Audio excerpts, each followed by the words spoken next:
வாங்க ஃப்ரெண்ட்ஸ், நம்ம இன்றைக்கி இட்லி பொடி செய்யலாம். இது வந்து கொள்ளு பொடி. இதுக்கு என்னென்ன பொருள் தேவைன்னு பார்க்கலாம். இதுக்கு 1 கப்பு உளுந்தம்பருப்பு, 1 கப்பு கொள்ளு, கருவேப்பிலை, உப்பு, ஒரு 10 வரமிளகா, 1/2 ஸ்பூன் பெருங்காயம், இவ்வளோதான் தேவை. இப்போ எப்படி செய்கிறதுன்னு பார்க்கலாம் வாங்க. கடாய் சூடானதும் உளுந்தம்பருப்பை போட்டு நல்லா வறுக்கணும். இது வந்து கலர் மாதிரி நல்லா வாசம் வர வரைக்கும் வறுக்கணும்.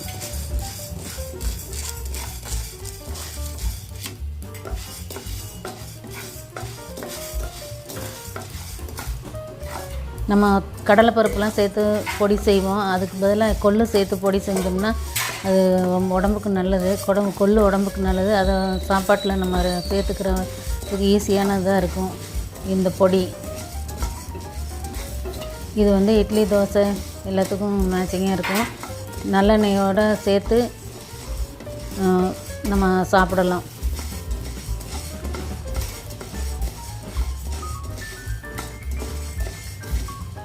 உளுந்து பருப்பு நல்லா வாசம் வரணும். கொஞ்சம் கலர் சேஞ்ச் ஆகும். அது வரைக்கும் நம்ம நல்லா வறுத்துக்கலாம்.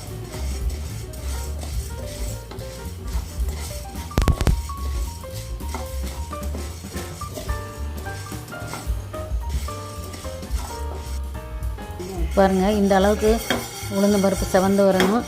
இப்போ வந்து நம்ம எடுத்துடலாம். எடுத்து ஒரு பிளேட்டில் போட்டு ஆற வைக்கணும். அடுத்து கொள்ளை போட்டு வறுத்துக்கலாம்.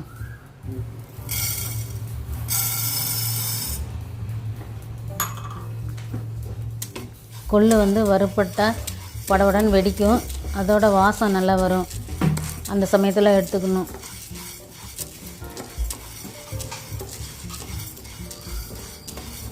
நல்ல வாசம் வரைக்கும் வறுத்தா தான் நமக்கு பொடி நல்ல வாசமாக இருக்கும் அரைச்சி எடுக்கும்போது. இட்லி பொடியெலாம் கடையில் வாங்கினா ரொம்ப காஸ்ட்லியாகும். இது மாதிரி நம்ம ஒரு டம்ளர் போட்டு செஞ்சு வச்சுக்கிட்டோம்னா ரொம்ப நாளைக்கு வரும். நல்லா ஏர்டைட் கண்டெய்னரில் போட்டு மூடி வச்சிட்டோம்னா எப்போ வேணாலும் யூஸ் பண்ணிக்கலாம். இது உடம்புக்கும் நல்லது.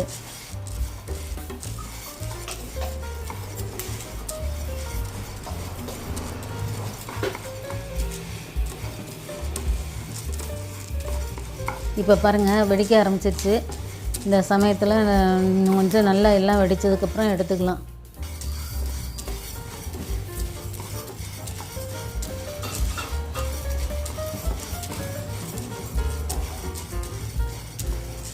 இட்லி பொடியிலேயே நிறைய வெரைட்டி செய்வாங்க. இது ஒரு வெரைட்டி.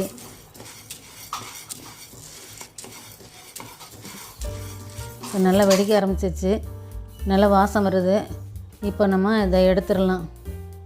எடுத்து ஒரு பிளேட்டில் போட்டு ஆற வைக்கணும்.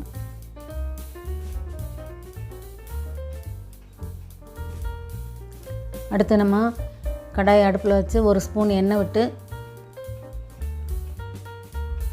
பெருங்காயத்தை சேர்த்து பொரிச்சுக்கலாம். இது கட்டி பெருங்காயம், அதனால் பொரித்து போடுறோம். நீங்கள் தூள் பெருங்காயம் போடுறதா இருந்தால் பொடி அரைக்கும் போது சேர்த்துக்கலாம். அதை வறுக்க வேண்டாம். வெங்காயம் நல்லா பொரிஞ்சிருச்சு. இப்போ வரமிளகாயும் கருவேப்பிலையும் சேர்த்து நல்லா வாசம் வர வரைக்கும் வறுத்துக்குவோம். குறைஞ்ச பொருள் தான் தேவை. நல்ல வாசமான ஆரோக்கியமான நமக்கு பொடி கிடைக்கும். நம்மளும் வீட்டில் செஞ்சுக்கிட்டோம்னா ஈஸியாகிடும்.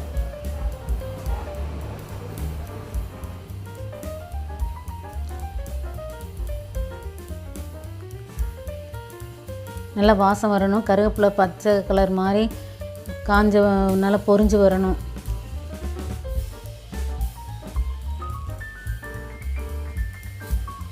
பாருங்கள், நல்லா கருவேப்பிலையெல்லாம் பொரிஞ்சிருச்சு.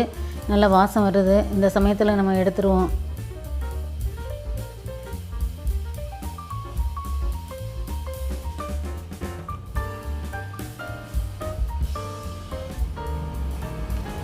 எல்லாத்தையும் வறுத்த சூடு போகிற அளவுக்கு நல்லா ஆற வச்சிடணும்.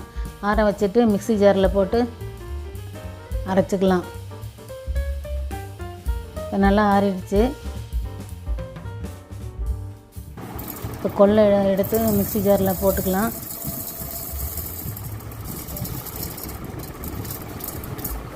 பருப்பு, உளுந்தம் பருப்பு, மிளகா, கொத்தமல்லி, கருவேப்பிலை எல்லாத்தையும் சேர்த்தாச்சு.